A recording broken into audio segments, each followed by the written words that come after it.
Welcome to the potluck at Black Dog Ranch. I would like to introduce our ranch hands.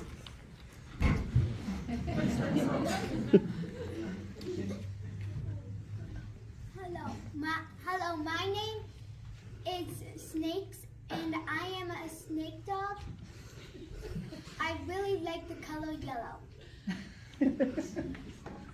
Hi, my name's Rose, and I like chicken nuggets. Hello, my name is Burpee, and I like French fries. Hello, my name is Wolf Wolf, and I can fetch. Hello, my name is Pipsqueak, and I love cake.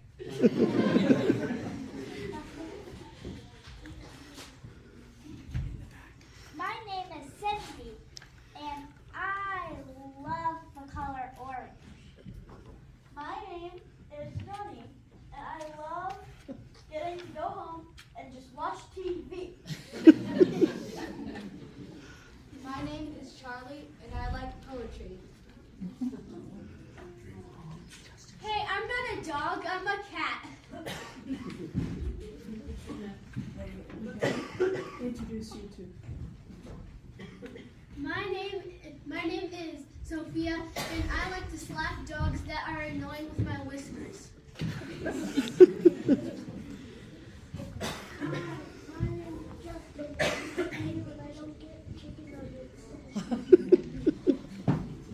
Hecklers. Hello, I am Bobby Joe, and I'm crazy. Hi, I'm Bob the Frog, and I love the Beatles. Black Dog Ranch is only a few miles away from the three little monsters in the Big Bad Wolf's brick home, where they became friends with the Big Bad Wolf after he burnt his backside in his fireplace. Now he eats oatmeal. That's ridiculous. Wolf don't eat oatmeal. This one does.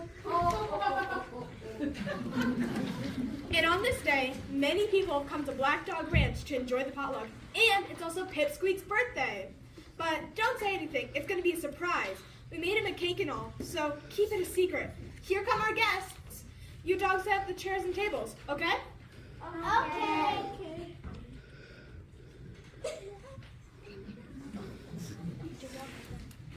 Thank you for coming, and if you'd like to put your potluck items on the table and go sit in the chairs, we dogs are going to have something special entertainment for you. If you're happy as a puppet, say you bet. You bet. If you're happy being a puppet, say you bet. You bet. If you're happy to be here, let's all give out a cheer. Yippee! If you're happy being a puppet, say you bet. You bet. That was great. I feel like I was doing songs. Yeah, they should be on stage. There's one in 10 minutes.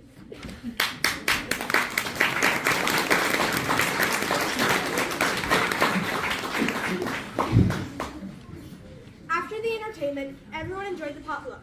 Now it's time for the big secret, Pipsqueak's birthday. Oh, Pipsqueak!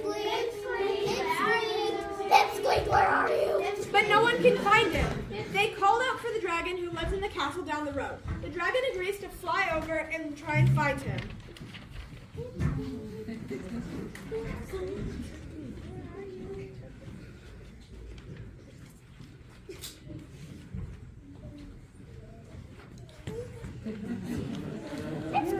Where are you?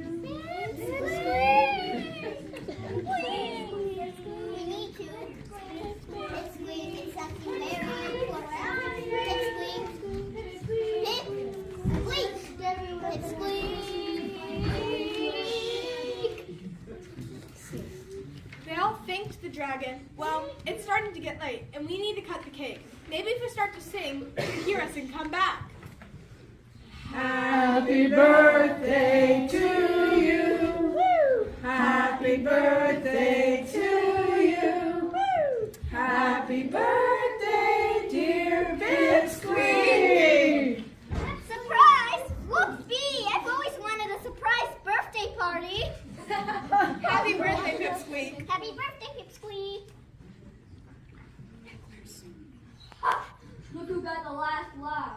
They sure look surprised. That was a real surprise. Oh. They took part of the cake over to 3 little monsters in the big bad wolf. Wow, this sure beats oatmeal. Thank you.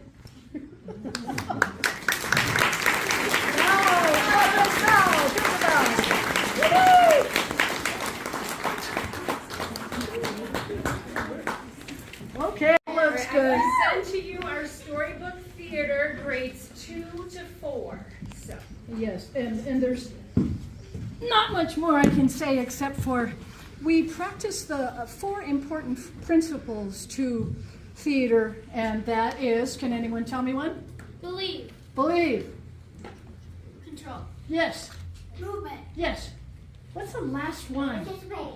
Yes, that's another one. Voice. Voice. Those 4 components were what we worked on. So enjoy.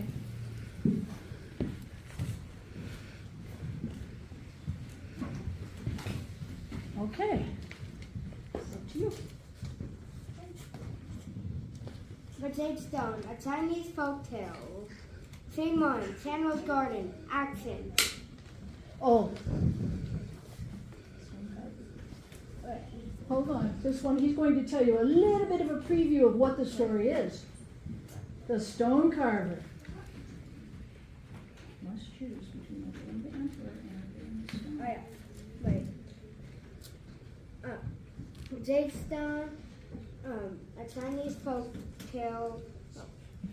A stone carver must choose between obeying his emperor and obeying the stone he is given to carve.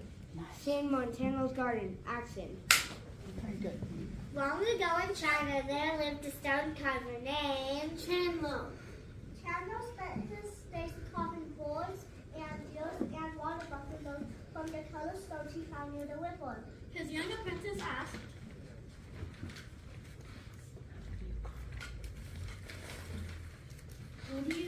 how do you know what to carve?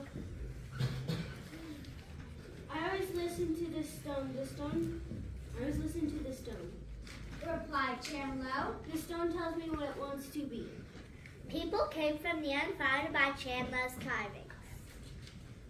Scene 2, the Celestial Palace. Action. So it happened that when the great emperor of all China was given a perfect piece of green and white jade stone, one of the apprentices in the celestial palace of Chandler. The humble stone carver was brought before the great emperor of all China. Chandlo bowed deeply.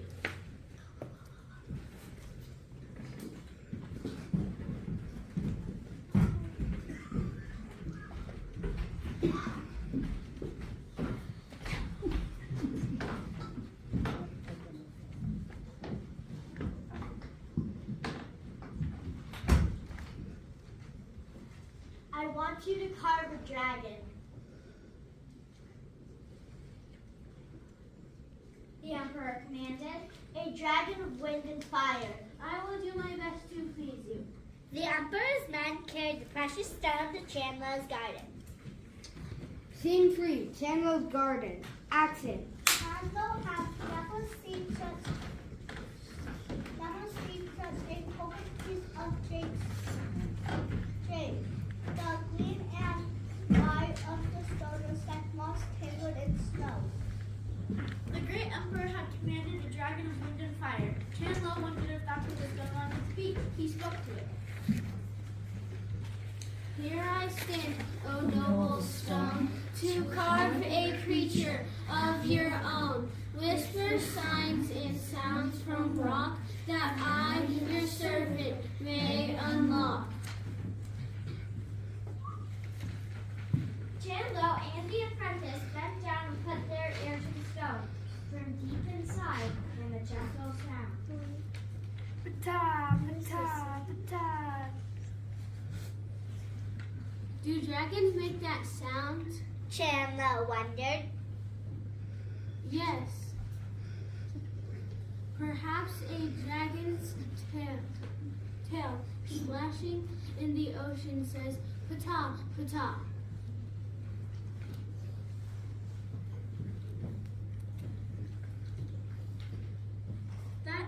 Chandler thought about dragons.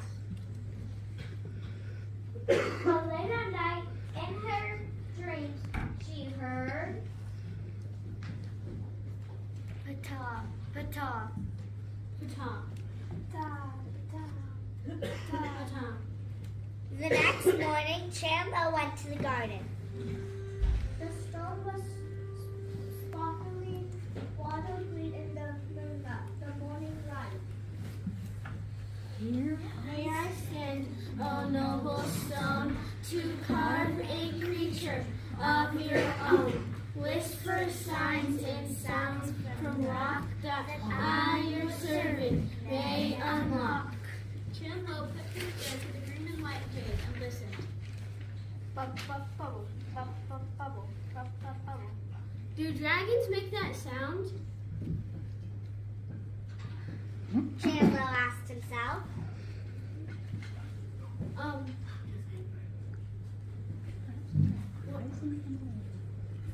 Perhaps a dragon rising from the wild waves blows bubbles through its nostrils.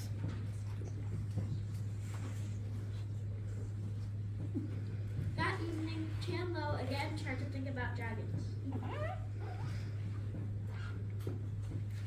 But when he went to bed, she heard in her dreams the sound of Bubble, bubble. bubble. In the middle of the night, Chandler awoke. He walked into the moonlight garden. The stone shone silvery green in the moonlight.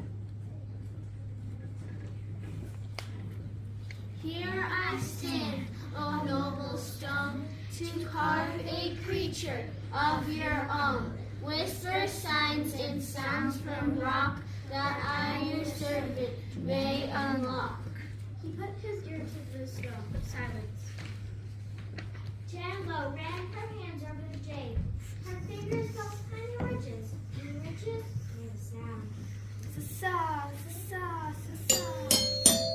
Ah. Ah. Ah. Do dragons have ridges? Chandler pondered. Yes, they have scales on their tails and bodies, and their scales might say, Ah. Ah. Ah. if one dared to touch them. But Chandler knew these small, delicate ridges were not dragon scales. Chandler could not carve what he did not hear, but he was afraid to disobey the emperor. His fear weighed in him like a great stone as he picked up his tools and began to carve. Chandler worked slowly and carefully for a year and a day. A year and a day? Wow.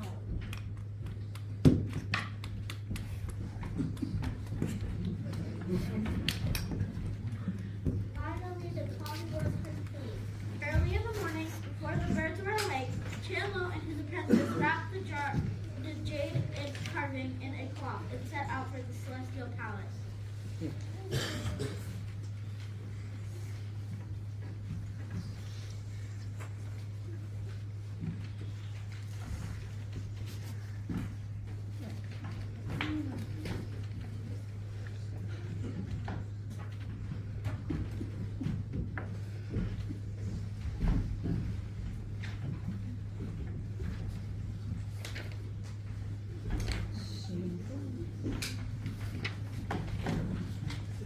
Scene 4. Scene 4. The Celestial Palace. Action.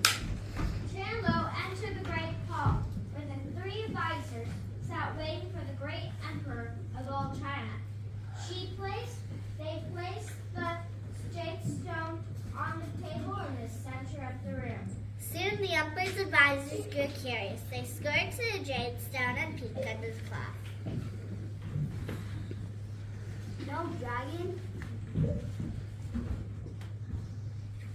No dragon. No dragon! At that moment, the emperor himself entered the great hall.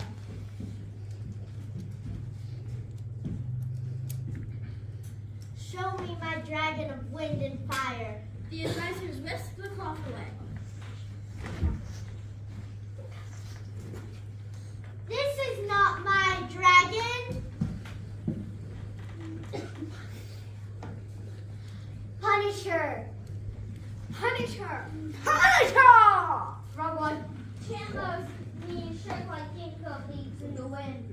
Almighty Emperor, there is no dragons of wind and fire. I did not hear it. I heard these three carpfish swimming playfully in the reeds in the pool of the celestial palace. Hear them? You did not hear them. Chop off her head. Boil her in oil. Cut her into focus poison! But the uncle was so angry, he could not decide which punishment to choose. I will let my dreams decide her punishment. Now take her away and remove that stone from the celestial palace.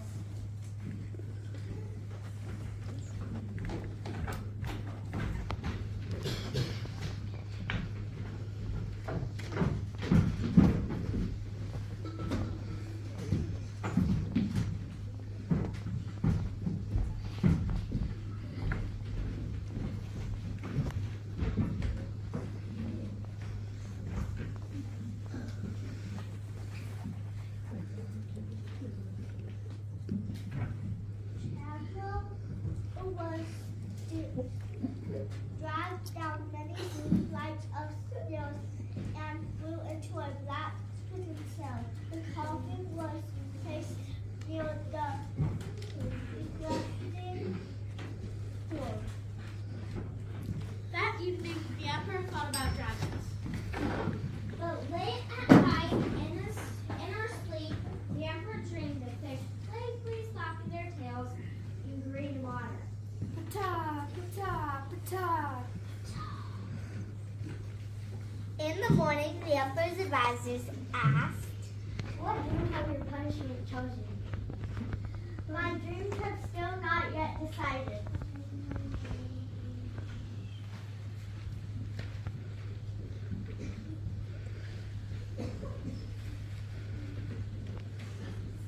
That evening, the emperor tried to think about dragons. But when she went to bed, the emperor dreamed of fish gliding smoothly through deep, clear water.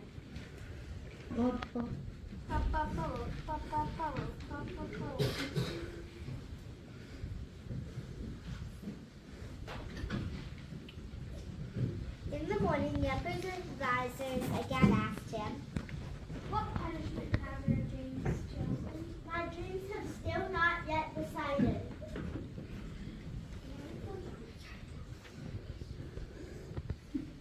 That on the third night, the emperor groaned and tossed in his sleep, but he did not dream. She awoke in the darkest hour of the night. A strange sound filled the room. Ah! Ah! Ah! The emperor got out of bed and went toward the sound. He hurried down the corridors, through the great hall, and out into the moonlit garden.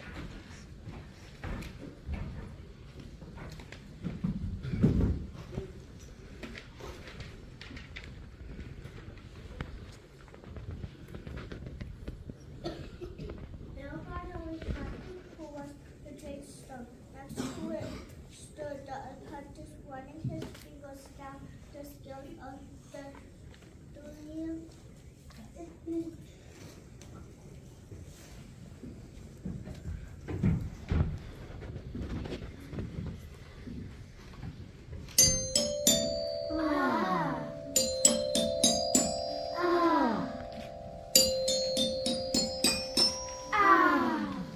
When the apprentice had gone, the emperor sat near the pool and gazed at the Jade Stone.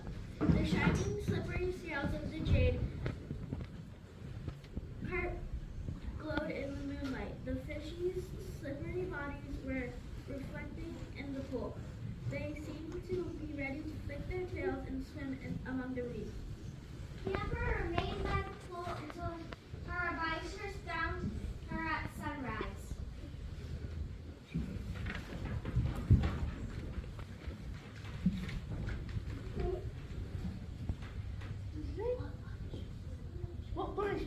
your dreams decided. Might bring Chan-Lo before me. Chan-Lo bowed deeply before the great emperor of all China, ready to receive his terrible punishment.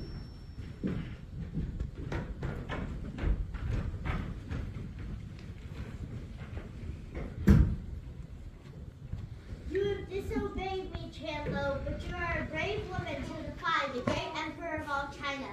You have carved the creatures that were in the stone. I, too, have heard them. These 3 cartfish are dearer to me than any dragon of wind and fire. What reward would you have? Oh, great emperor, your happiness with my work is my reward. I wish only to return to my village and carve what I